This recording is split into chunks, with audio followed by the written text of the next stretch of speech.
All right, should be good to go. Just hopped on the live, so we'll give people a few minutes to hop on here. Really excited about our topic today. I think it's something that we've had firsthand practice with in the last week, Braden.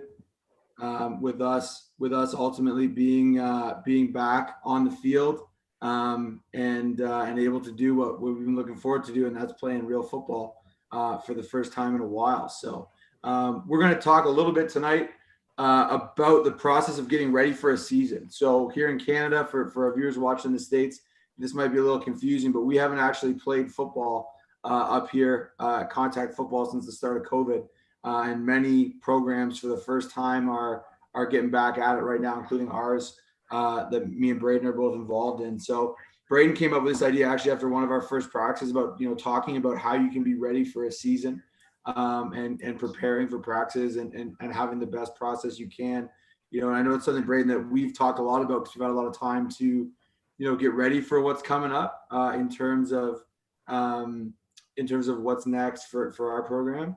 And we're going to walk through some of that stuff as we go. So this was a great idea, like I said, that Braden came up with, and excited to start some practice plan. And we're going to talk practice plan tonight. We're going to talk about teaching fundamentals, which I think is probably the most important thing as we come back to football. We were talking the other night that I think on our team, on our varsity team, we have some offensive linemen that have literally grown 6 inches since the last time they wore pads, right? It's been a year and a half.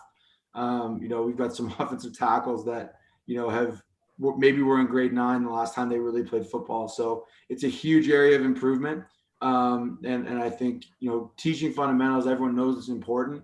But there's definitely some things, whether it's, how you teach or how you schedule your practice or, terminology, things like that can help your players expedite the process. And with kind of a quick turnaround, getting back into football here, I know that's super important. So if you haven't already, throw a like on the video. It helps more people find it. And subscribe if you haven't already as well. Really, really excited that we now have a community page. So I actually made our first post on the community page today. It's under our YouTube channel there. We're going to be making posts starting next week, really kind of daily. It's almost like a Twitter feed there, just within our YouTube channel. And one of the first things we're going to do is actually post this practice plan, which we got behind us, which we're going to talk about here in a sec, but just different resources that coaches might find helpful. It's also a place where you can leave comments and let us know what you'd like to see, what you want an episode on, questions about previous episodes, all that stuff. And we have some exciting stuff we're hoping to kick off next week that we haven't even been able to talk about yet. So without further ado, Braden, we'll dive into it. Any thoughts right off the top? Yeah, no, it's just excited to be talking about practice plans. We've been talking X's and O's for months, and really just diving into getting back into it is exciting. I think I have a big smile on my face every time I walk onto that field right now. It's been way too long, and I'm excited to get back after it. Absolutely. And so we'll, like I said, if anyone has any questions, as always, throw them in the chat. We'll do our best to keep an eye on the chat and get those questions answered in real time for you. Just threw it up on Twitter that we're live. I'm going to throw it up onto our Instagram now as well. If you do have any questions, you can throw them right in the chat while we're rolling here. Would love to hear where coaches are from, where you're watching from when you're, and just, really any questions you guys have on any of this. We're here for you guys and to enjoy it. So please, any questions you have, please ask away. Absolutely. So we'll jump right into it. First thing we're going to talk about is practice planning. And, I think it's something that a lot of people fall into the trap of, and I know I did this, as a young coach. A lot of people fall into the trap of doing what they're used to doing or doing what previous coaches have done or what their, college team did or what their high school team did or whatever it is. And there's a lot of different ways you can structure practice. And there's not one right way. I think there's some things you can do to build efficiency within your practice, which is obviously important. You want to be able to use the time that you have with your athletes, as efficiently as you can. Sorry about that. But ultimately, your decisions about how you structure practice are going to depend on a lot of things, whether it's the age of your players, the experience of your players, the number of coaches you have, What's the familiarity like on your staff? Are your coordinators familiar with the other staff members? Are they familiar with the coordinators terminology? That type of stuff. So I just pulled up here. We got a number of things we're going to try and show you tonight that we've been using with our summer program. And just for context, this is for like a community level football for senior high school guys. It'd be for our watchers in the States. It's a little bit different up here. It's kind of like AAU, but for football. And we've been working with the senior varsity guys. So that's kind of what this practice plan is built around. And one of the things, when it comes to practice planning that I think I didn't do a good enough job of early in my career is I would have a good idea of what I wanted the plan to be, but I really didn't communicate that to my other coaches as well as I needed to. And one of the things I actually took when we did our head coaches panel, and we asked this question about practice planning, Coach Farhan gave us a great tidbit. He said, the only thing you can't delegate is delegating, right? You're the only one that can delegate as a head coach. And then again, as a coordinator down to your positional coaches. So it's something that I'm really trying to improve upon in my own coaching practice. And it's hard, right? Especially, you're dealing with coaches who might be coming from out of town or coaches that are working right up to before practice in a high school situation. Not all your coaches arrive at the same time. It's not like our American counterparts where there'll be 3 or 4 of those coaches at least from the high school that are, working at the high school and that type of thing. So having that communication within your staff, I think is critical. And it's definitely a challenge. One of the things that we're trying to do now is get a practice plan out, hopefully the night before, which will be what I do after this. Or at least, a couple hours before practice. And we're just using Google Drive. So coaches have access to see it right on their phone. Which I think is really, really helpful, especially when you're trying to build, if you're trying to change your practice plan at all, or there's moving pieces, right now for us, it's really important with trying to maximize our time and, our linemen just joining our skill players this week on Monday, structuring practice. That was our first time we've had a kind of, what most people call like a real full football practice. In 2 years. So it's not like our players have this memorized, or even our coaches. We have a number of new coaches that, the schedule itself is not really ingrained. So that's the first thing I think is getting that out to your players as early, or your coaches as early as possible. And we've just found, or I'm hoping that we're going to find, that being able to do that through Google Drive is a simple way that everyone has access to it. You can obviously structure this any way you want, but I think getting it out as early as possible is critical, especially if there's inconsistencies from day to day. That makes it a lot easier for your coaches, especially if you have a coach that might be arriving late to practice, coming from work, coming from dropping their child off or whatever it is. They're able to kind of jump right in and know what's going on. And the other big thing is, again, talking about delegation. Me as the head coach, I'm going to create this template. I have certain responsibilities. I'm also the defensive coordinator. Okay, but then our offensive line coach and co-OC Zach Scotto and Braden here, our other co-offensive coordinator, they're going to put, they have certain things they're going to put in as well, right? So you'll see all the indies are labeled, right, with who's running what indie. Sometimes we'll put in notes as to what we're doing in Indy that day.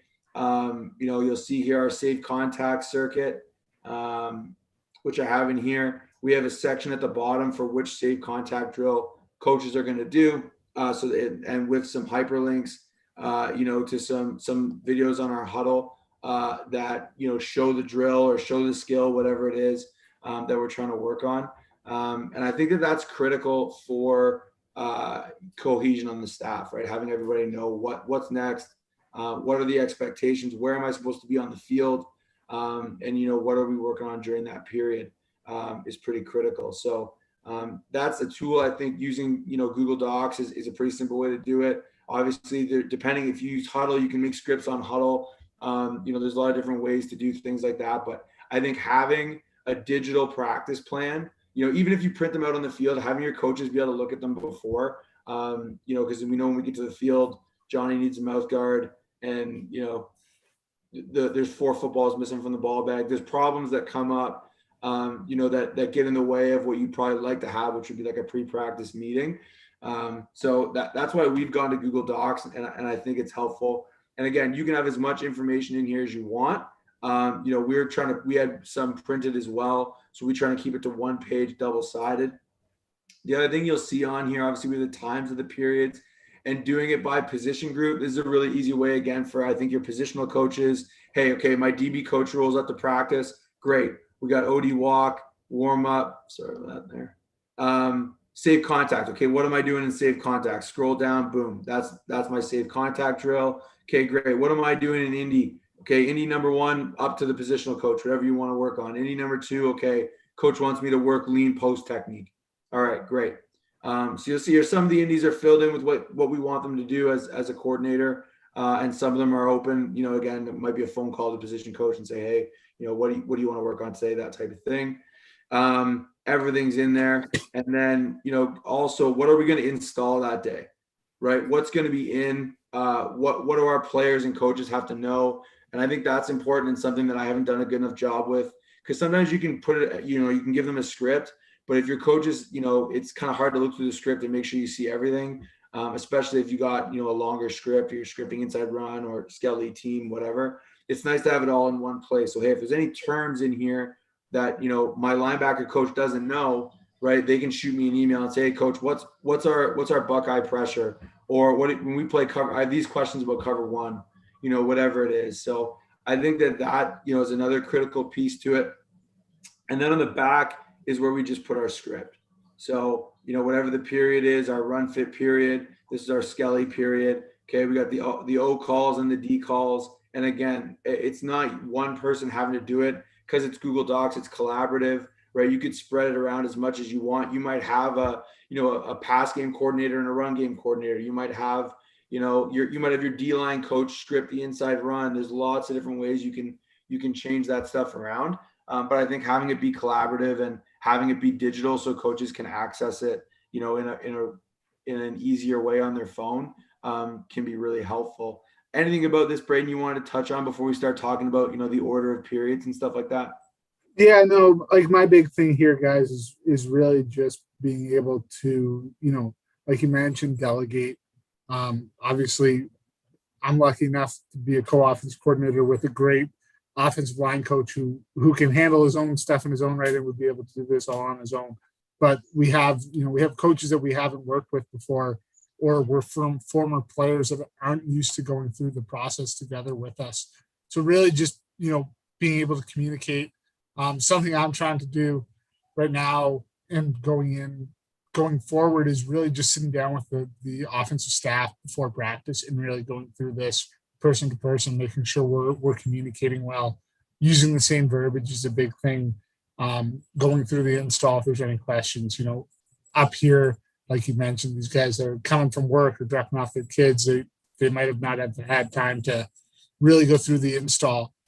So really communicating well from a coordinator's perspective down, is hyper important. The other thing I love about, Google Docs is being able to, make comments on it, so you can share this with anyone, and be able to tag them in certain periods, to help them know what needs to be filled in. If you're looking to have your D-line coach fill in the inside run period, I think this is a great format that we've picked up, and I'm excited to use it going forward. For sure. The other thing, and I think I mentioned this, but the ability to put in hyperlinks so that you can link drill work. So for example, we're working our shoulder jab series 2 and 3. Okay, well, especially if you have a new coach, right, who may have never done that drill with you before, even before, you'll probably have a chance to talk with them about it or phone call or whatever. But having a link in there to the video saves you time as a coach from typing out or, even having like unnecessary conversations where, everyone could be a lot clearer by seeing it. Right. So that's something I hope to do more of.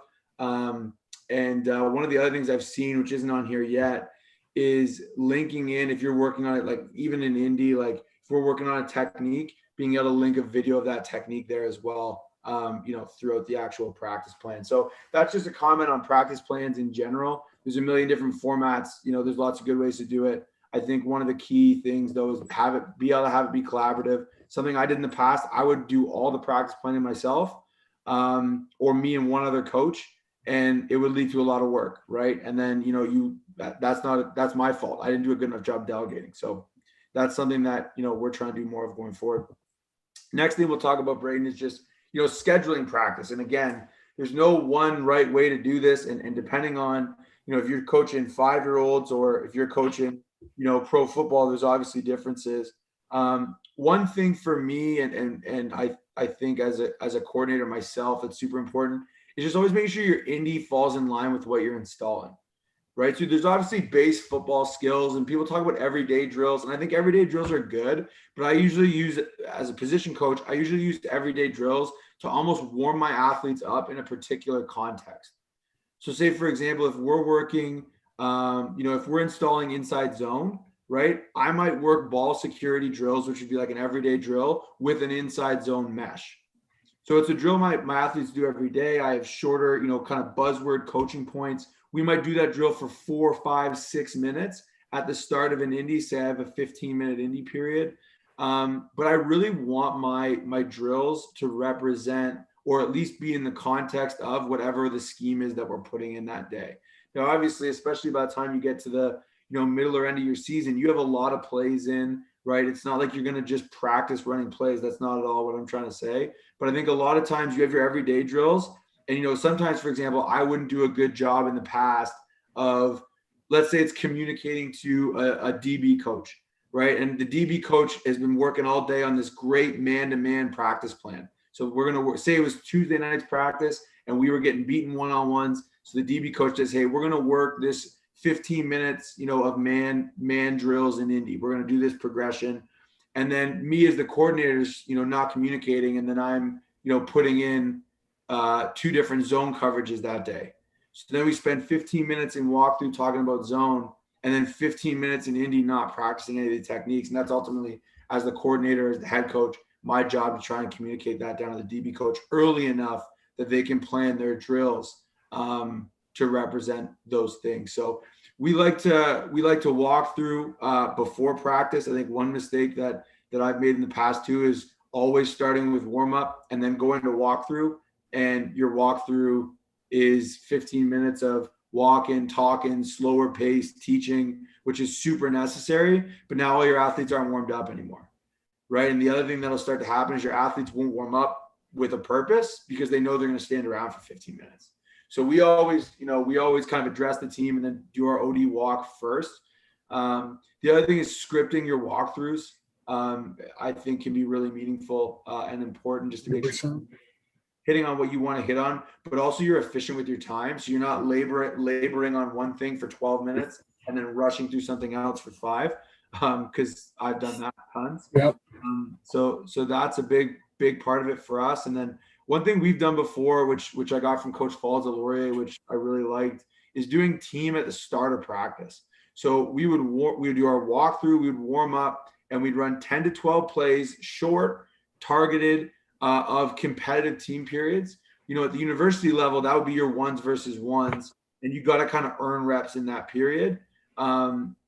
Obviously, depending on the team you're playing on or coaching, what you're doing, if you're in high school, whatever, you may not have that luxury to be 1s versus 1s. But, if you're starting running backs, also you're starting middle linebacker, it's hard to do that. But, having that be a competitive period with a purpose. So we would often work situations, and this is one thing I really liked, is I felt like it always heightened the energy and heightened the focus, because we might do, hey, we're going to do 10 2nd and 7s. Right. And we're going to count, how many first downs the offense get. The offense has to get, the over-unders 3.5. We got to get 4 for a win on offense, 4 if we're in a tough situation like that. Right. Or we might do 2nd and 4s, right. And the defense has to get 3.5 stops over under. Or we might do 3 sets of 2-minute drill. But keeping it situational, it really energizes practice, I feel. And it's not something you'll see in this practice plan because, we're building in with tons of safe contact and fundamental stuff right now, but I would be remiss if I didn't bring it up. Hopefully by the end of August, that is a part of what we do from a practice plan standpoint. And think about the early part of practice, Braden, that you want to address. Yeah, I mean, I love having that first team period. It really does get everybody going. Moving the football is a great way to do it as well. Moving the football up and down the field. You don't need sticks all the time. I get it. I've been at the, where it's three coaches and you don't have somebody to move the sticks, but just moving the football, getting the guys getting to a spot is a huge way to get them, up and running and get that intensity up. That's why we're out there, and just to really set the tone for the rest of the, hour and a half you have left on the football field. For sure. Usually then, so like again, let's just say we're walking through some base install and we'll talk about some X's and O's stuff near the end of this. We want to go from our walkthrough. The other thing we've done in the past, which with so many new coaches on staff this year, we haven't started yet, but I'd like to get into, is positional warmups. So your indie coach, basically your warm-up is built into your indie. So you're going to do a longer indie period, right? Because you're going to have your normal 15-minute indie and another 10 to 15-minute warm-up built into that. But within your dynamic warm-up and your stretching, you're going to build in position-specific skills. So for example, you might, as a DB, you might work, high knees and then flip your hips, turn, find the football, things like that. And obviously at a slower pace, and you're going to build. And it's something, we talked to a couple of people that have had some experience doing those things in the States, to kind of help build that program for us. And I think it's effective. We actually haven't started it yet with so many new coaches trying to get acclimatized to what we do, but I think that can be a productive way to use your time, right? I always like it. Hey, the running back's got a football in their hand when they're warming up, because they're warming up with their indie coach, working ball security, or, it can be as simple as, for O-line and D-line, getting into some stances and getting out and, doing different types of warm-ups, because it's a different, our O-lineman and D-lineman, they go through different stresses than the receivers do, right? So the warm-ups being different only makes sense. The demands on them are different physically, right? So that's something that, that's a big topic. I'd actually there's a couple of people I might reach out to, Braden, to come on and talk about that more in depth, because that's a 40-minute deal in itself. 100%. But I think it's just a great way. Like, more indie time is more indie time, right? We always need more indie time, especially right now. So why don't we work some of those skills in half speed, 3/4 speed while we're building up into parts of our warm up, and especially for like players like quarterbacks, right? Like a quarterback's warm up should be totally different than other players, right? They're going to have to throw the ball 20, 30, 40 times a practice, right? Yeah. Probably more. So, obviously them doing high knees is great. That's part of their warm up. But, the O-line, they have a totally different skill set that they're working with than obviously the other players as well. So that's kind of what led us to that. In terms of transitioning, indie into other periods, and this is kind of a good transition ourselves into kind of the next topic we're going to talk about, which is teaching fundamentals. How do you like to structure your indie periods? Obviously, it's different by position. And how do you like time them in practice? Obviously, you can see here we had 2 indie periods on Monday night, and bracketed them around kind of a competitive period with one-on-ones. How do you like to structure your indie, and why do you like to structure it that way? Yeah, for sure. So really, my first indie, generally as a quarterbacks receivers coach and as a skill position offensive guy, at this level, I'll be coaching both positions. So really spending time with the quarterbacks, going through the plan, really having a mental side to the indie. So for example, the other night we were working through bags while I was showing signals. So building off of the OD walk and everything that we just talked about, while they had a half an hour between the periods to reinforce. And from the receiver standpoint, what do I want to work in one-on-one? What's new in install? So if I'm running a new route concept, I want to make sure that we're getting our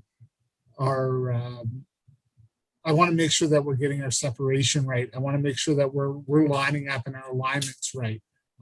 Those are big things building into the end of the period or the end of practice. So when we get into Skelly, we've repped our slant concept in indie, in one-on-ones, again in pass on air. So in Skelly, we have the best shot to be, to perform, as well as possible, and teach the fundamentals that go into those concepts, right? Building backwards into it. talking ball security, you know, drop steps, those kind of things. I think for me, those are the important things that go into indie teaching in an indie period. Like you mentioned, building off of what's my install this week, what are the fundamentals of those installs this week, and then building out the entire practice from the OD walk all the way to the final period, whether that's team or in our case, Skelly for these 2 weeks, is super important. Yeah, and I think having the end in mind, right? Like that's why I think it's so important to script. We go back to our script here.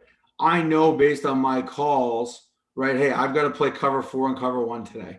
All right. So what skills do I need to work on? Now you can't work every skill, you don't have an hour of indie, No. right? Or you certainly don't always have an hour of indie. But you want, for me, you want to, Coach Nesbitt, who's at Queens, used to always say this, we worked with our JV team, part whole. Right? How can we put the parts together first and at the end try and put it all together, in the context that we're going to see it in the game. So, like I said, and I coach running backs most of my time coaching the OUA, we would always do kind of like a warm-up drill where we're going to hit some sort of day, like everyday drill fundamental. So let's call it ball security. So if I really wanted to work on, say it was inside zone reads, right, where we're reading out the defensive tackles, I'd start with a quick ball security drill, and then I would have an element of ball security in that more complicated drill that we would do to work on the reads, right? And we would kind of work those 2 skills in conjunction once we're more comfortable. One thing I think that's important, and this will kind of get us into our next topic, is being able to in terms of time fundamentals. I guess one more thing I'll say, I think it's very easy to go through the process and say, hey, we're going to do indie, then we're going to do one-on-ones, then we're going to do Skelly inside run, then we're going to do team. One thing that I've found working with high school athletes is even with coaches, attention span. Like I watch myself in a period, and what's one thing I'm really trying to focus on is my own personal focus on being 100% in. And as a head coach, sometimes you get pulled in a million different directions. But if I'm like trying to get more out of each rep for the players, right? We've missed so many reps. I'm trying really hard myself. Hey, I want to see every mistake, everything we do right. I want to try and get all those comments in as quickly as we can on the field. Sometimes it's really helpful to have that second indie after a competitive period, right? So we kind of look at it, and I know, Braden, you do a lot of like routes on air during that period where you're going to try and clean up mistakes that you might have made in one-on-ones, or clean up mistakes you make in a Skelly once we get to having an actual team after that. So in terms of practice plan, like the last thing I'll say is I would rather have short periods, like 8-minute, 10-minute periods, but get a chance to go back into indie and fix some stuff that you might have made mistakes on early in the practice, or it just gives you a chance maybe to, work a bit of a progression into your drill work, which I think is critical as well. So the next thing I wanted to touch on is teaching fundamentals. And I think that this is something that right now is the most critical thing that coaches have to do, because especially in Canada, we missed a whole year and a half of football, right? I was counting, I started practice that day, I was talking to our team, and we had 2 guys that had made career tackles on the field in game for us. And we had 1 guy that had scored a career senior touchdown. And so the fundamental skills some of these guys are coming up with, they missed their second year of JV, right? So our grade 11s haven't played since grade 9, right? This is a big jump for them. So it doesn't matter what level you're coaching, how you teach fundamentals is really, really critical. And one of the things is I was kind of, thinking about what does this mean to me today, and looking at some things I think we do well that I've stolen from other people, is you want to teach in context, but drill in isolation at the start. So what do I mean by that? Every drill you do, it has to be completely clear to your athletes. When will I use this skill? When won't I use this skill? And why is this skill the way that we're supposed to do it? That's what I mean by teach in context.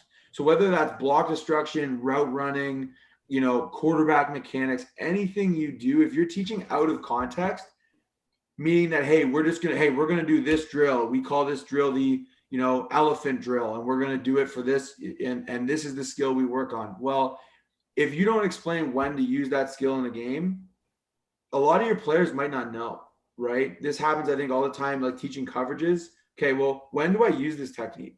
Like, is this a man or a zone technique? There's things, especially at the senior level, you might have a great athlete that's played 1 year of football in grade 9, right? That's now on my senior team. So being able to teach the context is really, really important, and it kind of grounds the athlete in what they're doing. I think that's critical. And then drilling in isolation. So I'm going to pull up here. We got a couple huddles pulled up. I'm going to pull up some drill work we were doing the other night. And what I mean by teaching in isolation is you've got to take the skill down to its, so you're teaching it, within the context of what you're doing. Okay. But then you're going to start drilling it in isolation. So for example, we're working on tackling here. And this is our first night. We're just working on shoulder jabs. So basically the skill that we're learning here is to make contact with the same foot, same shoulder. That's the most important thing. And the second piece is we want to be, in a good tackling position, thumbs up, chins up, big chest, small back, all those things that put us in a good football stance. And then if we strike with our right shoulder, we want to have our right elbow outside the bag. So that's theoretically, we're making contact with that shoulder, and we're going to be able to shoot eyes to the sky, all that good stuff, and make a good knockback tackle. Okay. But instead of getting guys in like a diamond drill or, even full on making contact with their shoulder and shooting their arms, we took the skill all the way back to, hey, we want to hit same foot, same shoulder. And we want to be able to do that 100 times out of 100. One of the cool things right now is we don't actually have to play games. So we can really drill down on these skills. And I'll just run this here. And again, this is our first night. So we've got some good examples and some examples we'll work on. Pretty good job by the athlete here in the red on the right. And again, this is what I mean by drilling in isolation. There's no distraction. There's no secondary skill. There's not even extra movement, right? We're solely working on same foot, same shoulder. Shoulder's the point of contact. And where is my arm going to be relative to the ball carrier? Okay. You'll see some good ones from 11 here as well. Roll back. Okay, it's nice. We want a nice short step. Bang, punch, send it back. Punch, send it back. So before we do this drill, we don't say, hey guys, we're going to work on tackling. We got to be in a good body position, have our eyes up, and this is how the drill is going to work, right? We want to teach the context first. So, hey, you've gotten off a block, you've gone to the ball carrier, you're squared up with the ball carrier. So you're going to be making a squared up tackle, right? We're not chasing a hip. We're looking the ball carrier in the eyes. We see two hips. So we need to be able to go both directions. We need to be able to strike with both shoulders. We've closed this space, and now we're going to have to strike same foot, same shoulder. So we're taking them from the big, skill of tackling all the way down into, hey, we want to make contact, same foot, same shoulder. Okay. And then we'll build off of that. So when I say teach in the context, but drill in isolation, I think every positional coach needs to be looking at what they teach and going back to what are the micro skills that make those up, right? You talk about, whether as a defensive back, that might be just change of direction fundamentals, right? How do I flip my hips? When do I flip my hips that way? For defensive linemen, block destruction, hand placement, right? Those little things we're going to have to drill 3 times as long as we used to in varsity, right? One of the cool things about coaching varsity is I'm dealing with older athletes, but these older athletes have grade 9 skills in some ways, right? Because we've been 2 years off. So I thought this was a good example of taking that and working it in isolation. And then for me, from that isolation, where do we go from there? Well, then we're going to put it in the context. So then we might add, hey, we're going to do this, but we're actually going to have to close a little bit of space first, right? Because, you never start to play this close to the ball carrier, obviously, right? So we're going to put that into context. Then we're going to add a distraction. So now maybe something comes in front of our vision. We got to refine the ball carrier, right? And then we're going to actually put in a disruption. So now we might have to actually get off a block, okay, and then go, execute this skill. So that to me is kind of when you're building a progression, the 4 levels that I was thinking about today of, hey, this is really, if I was going to label, how do I build a progression? I would teach it in context, but drill it in isolation first, then drill it in the context, then add a distraction. So that's something non-physical. So it's not that I have to get off a block. It's that there might be two players. I might be working with another player, or there might be something visibly comes in front of my vision. I've got to relocate the ball carrier for tackling, for example.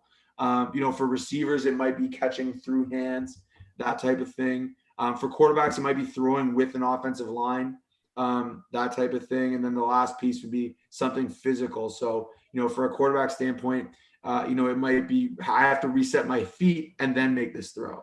Or for a running back, it might be, hey, I'm out of balance, I'm falling, and then I have to work on my ball security. That type of stuff is, I think, going to be critical and something that I know has been really helpful to our athletes over the years that I think can be really helpful to yours as well. I have a couple other drills I want to show you on here, which kind of highlight those points. Braden, from like an offensive perspective, what are your thoughts? Yeah, I mean, those are all great points, and especially the quarterback coach in me loves hearing what you're talking about, Jack. So, it's I think we get so caught up in even me as a young coach is repetition, but realistic repetition is important too, and understanding the context of that repetition is important. So slowing things down, and from a quarterback's perspective, I was probably the first guy to make him go through cones like a madman, but it's not realistic. So really teaching the context of the footwork, of ball placement, of why they're doing what they're doing. I think the why behind everything, and from a teaching perspective, teaching the why behind everything and the fundamentals is so key. And you hit that right away.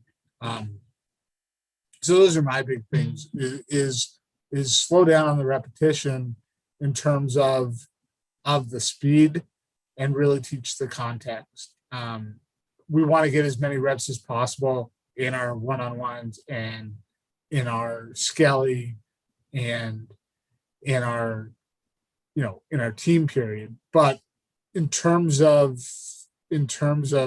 fundamentals, make sure we're doing things at a pace that is teaching repetition that's going to stick.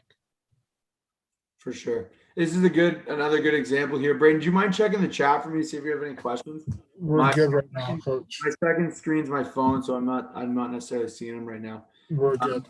Awesome. Just let me know if anything comes up there. And like I said, if you haven't already, please like the video. Helps more people find it. Please subscribe. Helps more people find it. Throw it, comment in the chat. Something that you do you think helps teach fundamentals. Something you do in your practice plan that you really like. Would love to see any of that type of stuff.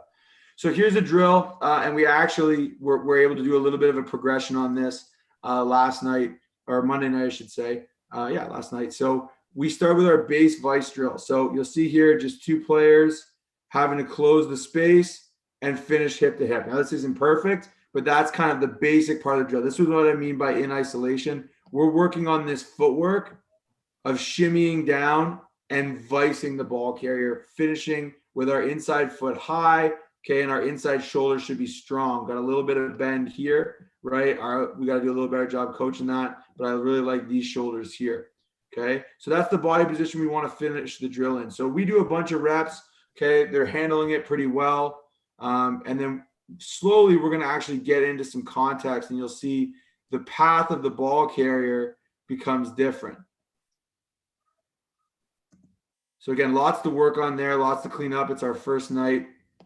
We get some more good reps in, okay? And then our DB coach here, Willamoa, who's running the drill, ultimately now starts to change the angle. So now the context is changing a bit, right? Now we're adding in, hey, this player's got to say go around a block first, and then they've got to get to that vice position. And now the angle's changed. So I don't love the finish, okay? This is more of a stuff we got to work on rep. But you see how we change the drill subtly, same skill, okay, but now we're adding a little more context to it. How would we build on that to get a disruption? Maybe we have one or two blockers that aren't going to make any contact, but they just weave in front of the ball carrier. Right now, there's that physical distraction. We can't see the ball all the time in the rep, whatever it is. And then how we create a disruption? Well, now they got to get off a block first, right? And then execute the drill. So that would be kind of when we talk about progression, that would be kind of what we're looking for. So Just a couple points there on that. Anything else on coaching fundamentals, Braden? Yeah, no, I think you kind of hit everything that I was looking for there. Um, just back to what we were talking about when we were doing practice plans, and as we get into our skills and into utilizing X's and O's, really build off of what you're doing. From an offense perspective, obviously, we want to get our stick tackling in, but in those indies, really focus on what they're going to utilize so they can build that context all the way through the practice plan again. So if we're working, if we're working speed cuts in our Skelly period, let's build some context from our AB all the way out again. For sure. Here's another drill that I had pulled. Another thing that I think is really crucial right now is trying to minimize these. So I would never want a line with more than 3 people in it. So I got to find a different way to set this drill up so that I only have 3 people in line, right?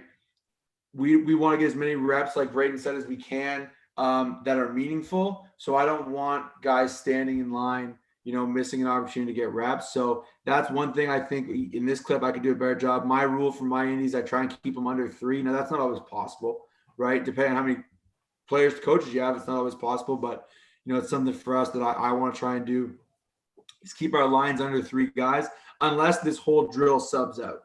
So unless these 4 go in all at once, right? I don't want one person hopping in, right, and then 3 people waiting to get a rep.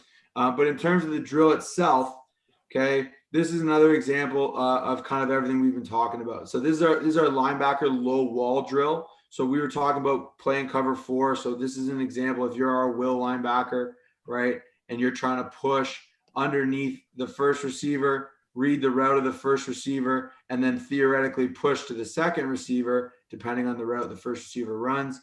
So we're working here, get underneath the first receiver, they go vertical, we'll get to the next receiver and settle up. So I'll play through a couple here so you can see them. And again, I didn't pull all the perfect ones. This is actually from our first practice last week. Okay, so this would be a good example here. We get stuck on this route, right? Great, we cover it. We don't see the next route that's coming. We've got to get our eyes to that, make sure we don't get wrapped. So I'm just playing through here. We'll get some good ones, some ones we got to work on. Okay, and I'll show you how we kind of build the drill from one rep to another. So we work through these. We make some mistakes, right? We're not always where we're supposed to be, but we're working through it. Really trying to isolate. Like that's a good rep right there. Just working the low wall on 2 receivers. Okay, awesome. Later on in practice, we get a second indie. Okay, and we add to this drill a little bit. So now we have, we have our Mike backer, our boundary backer, and what we call our X backer, who's going to often relate to the running back. Okay, all in the drill. And now we have our running back and 2 receivers. So now we're working on in different calls in our defense. Okay, who's blitzing? We're a 30 front team, so we're always bringing somebody for the most part. Okay, who's blitzing? Who's the wall player? And then who's going to push off the back? So in this case, well, this one's a bit of a dover up. Let's go back. So now we're taking that same drill. It's a little better because I'm using more bodies. And again, this is from our very first practice. So this is these guys' first time running this drill. Okay, so now we're working. All right, there's our blitzer. Okay, the back comes this way. So our wall player needs to push and our X needs to become our wall player. Great, that's what we want. Okay, so we're taking that first drill we did, which was just this, and now we're adding to it by adding in, hey, we were going to make some calls. Like now we're going to build in some aspects of the scheme, some aspects of the defense. Okay, and we need to know the call, know our role, and then execute based on the routes we see. And again, this is all within cover 4, which would have been what we're running here. Now we get to Skelly, right? That's not cover 4. There we go. Now we get to Skelly. Okay, here, this is our blitzer. So we're replacing. Now this is our push player, and this is our wall player.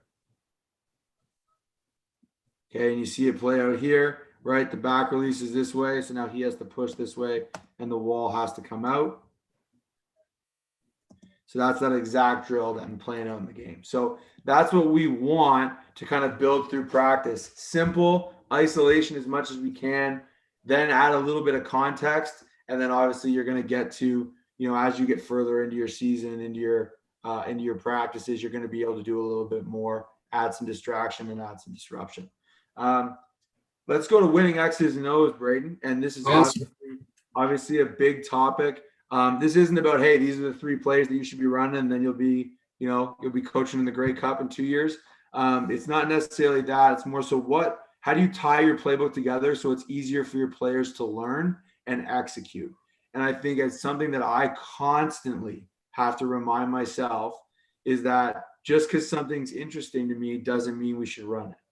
And that has to be a poster. I need that on like the inside of my fridge. I need that on my bathroom mirror. Like I need that everywhere so that I don't get, I was watching Bama run something yesterday and I was like, oh, I got to tell Braden about that. I was like, no, we don't need any more. We have what we have. Let's keep building the schemes that we've invested in, because there's so much good X's and O's stuff out there. And, we've been fortunate to have a lot of great people present on this channel about a lot of great scheme things that we don't personally run, because it just doesn't fit our players this year right now, right? 6 weeks from now, it might fix a problem for us. But trying to build a playbook and a system. One thing I was super guilty of as a younger coach was having a lot of plays, but not necessarily having a system. And I think that I think it's Urban Meyer says, if you don't have a system, you're just renting it, right? You have to keep rebuilding and rebuilding and rebuilding. You need a system to drive sustained success. So I'm going to pull up some of your offensive stuff here, Braden. And if you want to just talk about, where is that here? Guard prop 5. Perfect. Okay. All right. So how do you build pass plays together to help your athletes better understand what you're doing? Yeah. So really from this perspective, so for us at our level, I wanted to put in 2 formations that flip the field, that allow us to teach the same skills and allow us to teach the same alignment from a formational perspective. From a route and concept perspective, here we're talking a stick concept, which every coach, who's put in an offense has looked at. We're putting in your fly out.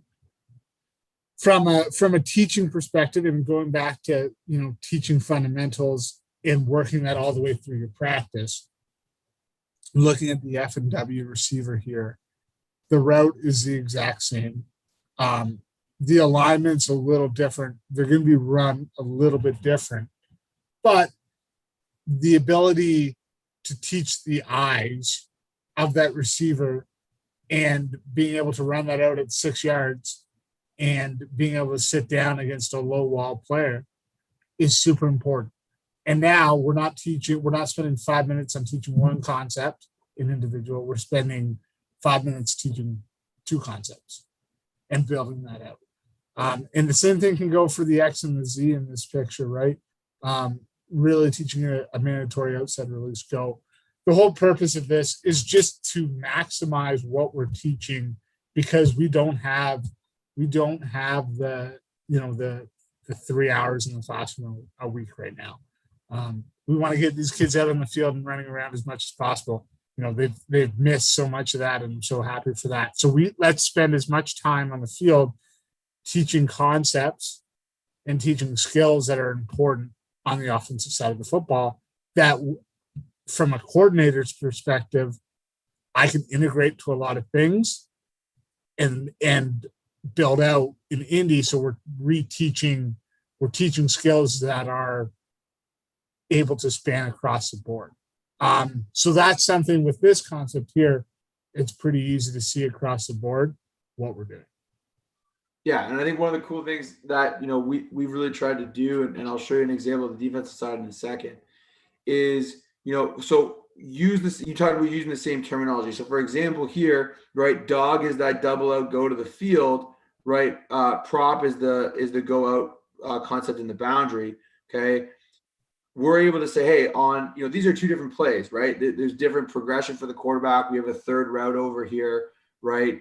But we're able to speak about the commonalities to the kids so that we're getting multiple concepts out of similar techniques, right? To me, one of the things that I've really tried to do on defense recently is, hey, coverages are just a group of techniques, right? So there's certain techniques that different positions will play, and that grouping of coverage of techniques makes up the coverage. So you don't need to memorize 900 different types of coverages. You need to understand, hey, these techniques apply or if we use these four techniques right together, this is how we handle routes. Here offensively, you're saying, hey, when we run that inside out on dog, it's just like the out on prop. We're going to tee it up if there's a low outside defender.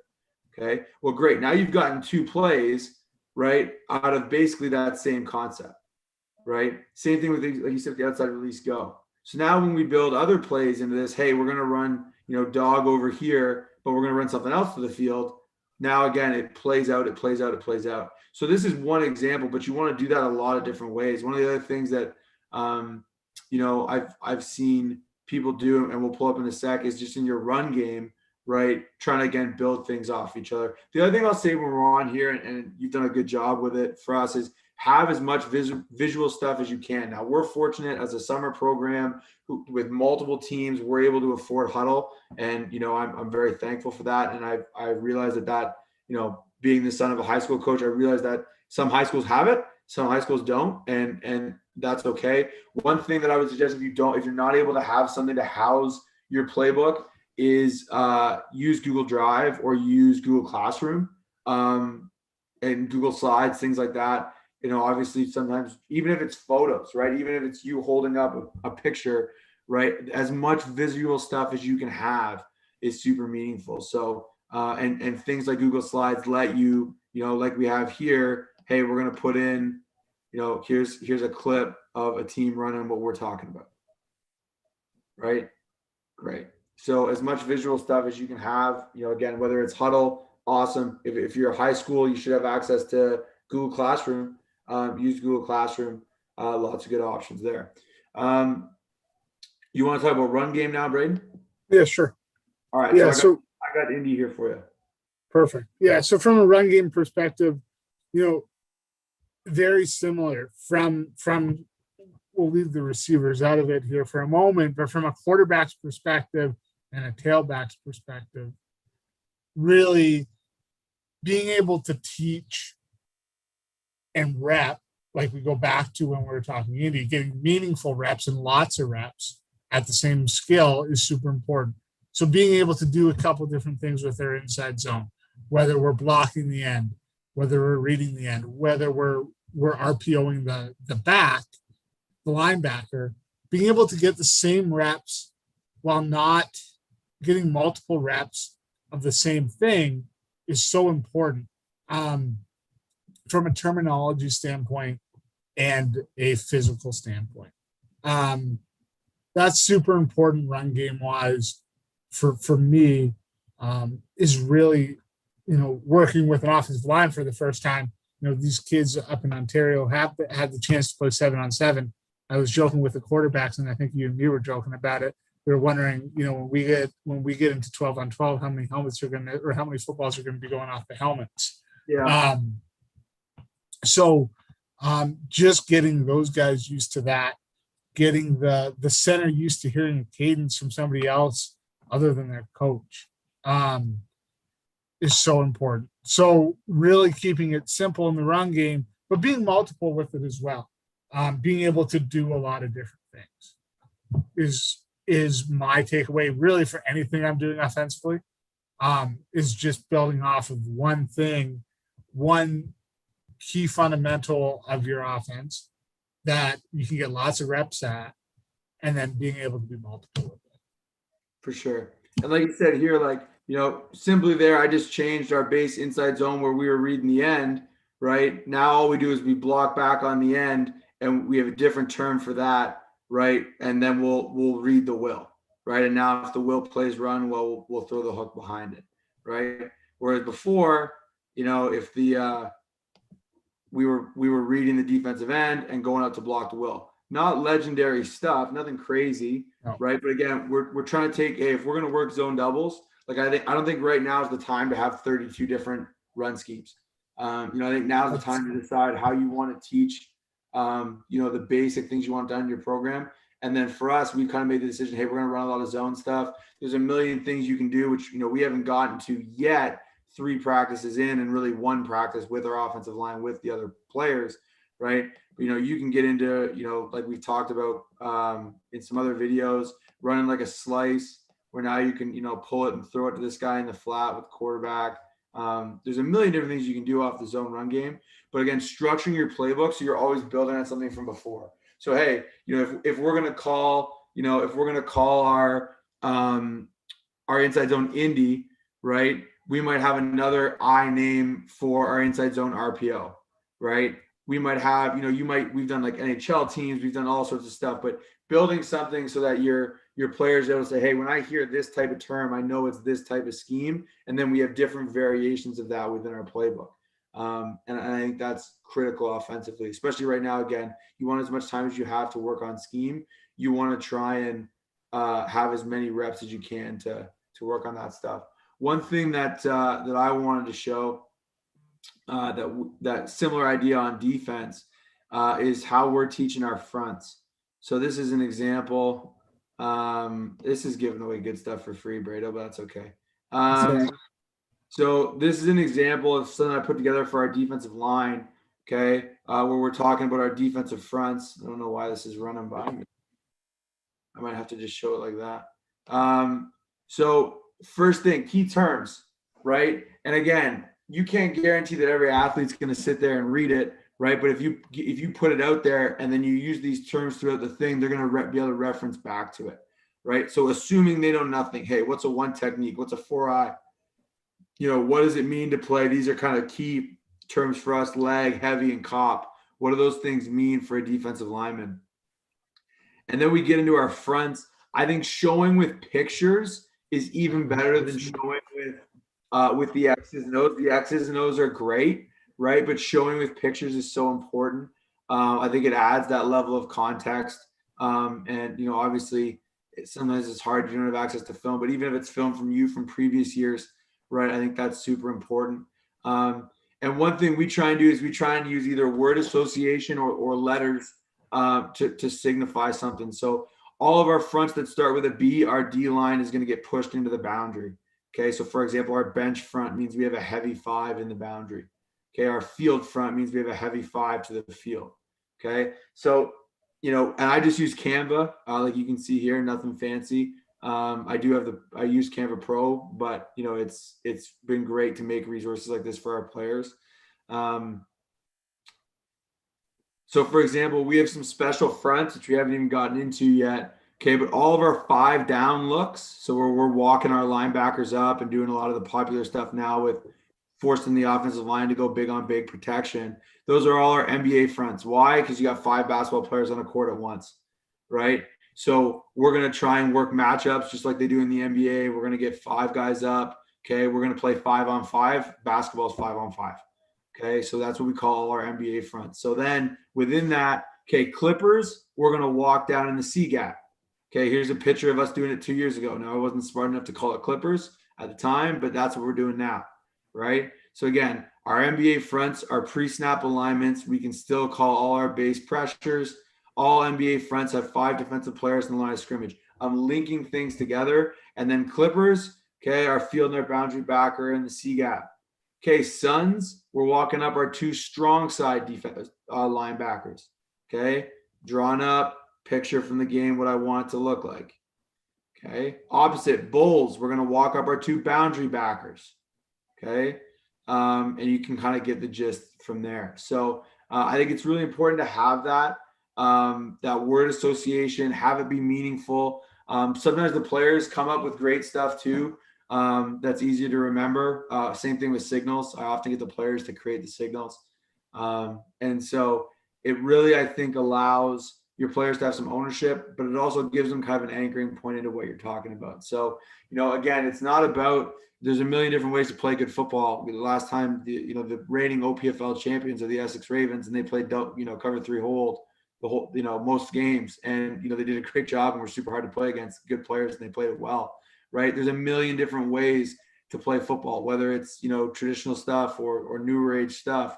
But at the end of the day, if you're string the concepts together, I think it's really hard for them to be confident, right? So we want to build a playbook, right? We don't want to just slot plays into a binder. We want to build from somewhere, and whether that's say, hey, inside zone, and we're going to start with no tags. We're just going to read the defensive end, and then we're going to add a tag a week or a tag every 2 weeks, or 3 tags at the start, and we won't add any more after that. However you want to do it, but I think building in those things is really critical. One other thing I think is really important, and I don't think that it's underrated, but just protect your best plays. So whatever you are, if you're an inside zone team, protect your best plays. Make sure that you have things, whether that's a hitch screen off of it, or whether that's inside zone, it's an RPO, but you double move the slant, or whatever it is. Protect your best plays. So when you're building, what's next in my playbook, whatever protects my best stuff. So for, I'm just assuming here, Braden, but I would imagine at some point with those out routes, we're going to get post wheel, right? I imagine with inside zone at some point, we're going to get play action with throws in the second level. For me defensively, if my best coverage is cover 4, how are people going to attack cover 4? And then what are my answers? Right? If my best coverage is cover 1, I'm going to get rub routes and mesh. Okay, so what else do I need so that when teams do that to me, I have other options, right? I don't just have other random pieces of, stuff that I like. It's just, how am I going to get attacked? If I'm going to play cover 4 60% of the game, well, I'm probably going to get, some fade out. I'm probably going to get, some scissors, some stuff that's tough to deal with in those coverages that I know someone's going to give me. So being able to protect your best plays, I think, is critical. Anything you do offensively in your process, Braden, in terms of protecting your best plays? Yeah, really, when I'm building out a play and I'm installing something, I'm trying to install 2 or 3 in my head. I'm drawing out, like you mentioned, I'm drawing things out to protect stuff. Really look at the concept as far out as you can, and then narrow down and work. I like to narrow into one thing and where to start, and then build out from there, and give that to our players from one point. But most importantly is really understand where this fits into what I'm trying to do. How does it fit into what I've already done? Do I have the guys that it's gonna, at the end of the day, I can draw up a million things. And like you just talked about, Jax, I think you and me probably have sheets all over our house for the last decade of football plays. But what do our players do well, right? At the end of the day, it's about the players. So what do I do to make them successful? And how do I build something that's gonna help their abilities thrive? So,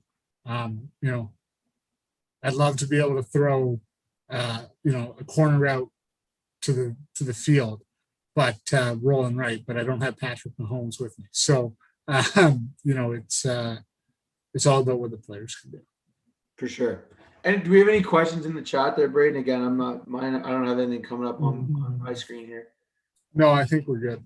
Awesome. Like Braden mentioned, and we were talking about at the start, we're gonna keep doing these on Tuesdays, and we'll have some more guests coming up, which I'm excited about. We're also gonna have a bunch of stuff coming up on our community page, so check that out. It's just under YouTube. Instead of clicking on the videos, you go over to the community page, and we're gonna be dropping a lot of fun stuff, which I think coaches will be. So one of the nice things, we can post photos, so it's not just videos, right? You can get more instant information. And get some stuff out, whether that's playbook drawings or short things like that, chances for you to comment and really give us more feedback on what you'd like to see. And we also have some other stuff coming up. We're going to start a series starting next week, where basically we drop 3 plays out of each formation with some videos, hey, if you're running 32, take a look at these. If you're running 22, take a look at these. If you're running, 4x1, take a look at these, that type of thing. And those will be coming out starting next week as well. So lots of fun stuff coming up for 3 Down, and we're going to try and get a little more on the social media as well. So thanks again. If you haven't already, please like the video. And if you have any questions, we'll hold on here for a minute, but still got nothing on the questions there, Braden. Nothing here, coach. Awesome. Well, thanks everybody, and we'll enjoy. Hopefully, lots of coaches are getting back to getting to work. The other thing I'll mention is we do consulting. So if you're interested and you want to like spend some time and learn a little bit more about a specific concept or whatever it is, don't be afraid to DM the Instagram or the Twitter, and we're happy to do that. We had several meetings for me last week, which was great. So let us know if you're interested in that.